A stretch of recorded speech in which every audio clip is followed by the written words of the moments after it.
Friends. ఇంతకు ముందు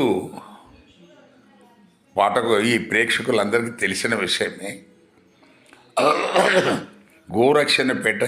గోరక్షణ పేరిట చాలామందిని మనకు దారుణంగా కొట్టి చంపిన సంఘటనలు ఉత్తరప్రదేశ్లో ఇతర రాష్ట్రాల్లో చాలా చోట్ల జరిగాయి. అది ఒక దైవ కార్యంలాగా, అది ఘనకార్యంలాగా.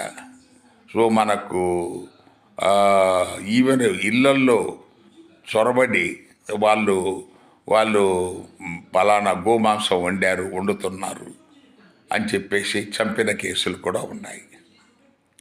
ఇది అంటే వీళ్ళు ఈ హిందూ మత గోరక్షక ప్రేమికులు వాళ్ళు ఆ మేరకు అంత మైన్యూట్గా మనకు క్షుణ్ణంగా ప్రతి విషయం మీద శ్రద్ధ పెట్టి చేస్తున్న వీళ్ళు మరి వీళ్ళకు విశాఖపట్నంలో మనకు వందల టన్నుల గోమాంసము మనకు ఈ కోల్డ్ స్టోరేజ్లో ఒక గుప్తా గారు అని చెప్పేసి టీడీపీ సానుభూతిపరుడు ఆయన గోడౌన్లో ఉన్నట్టుగా ప్రచారం జరిగింది. తర్వాత దానికి సంబంధించిన పూర్తి వివరాలు పబ్లిష్ అయ్యాయి. దాన్ని ఎవరు ఖండించలేదు, ఆయన మీద చర్య లేదు.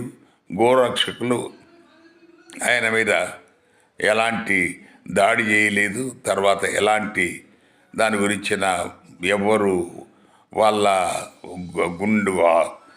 ఏది మనోభావాలు దెబ్బతింటామో రకరకాల ఏదైతే ప్రాబ్లమ్స్ ఉంటాయో అవి ఏమీ వాళ్ళకి కలగలేదు.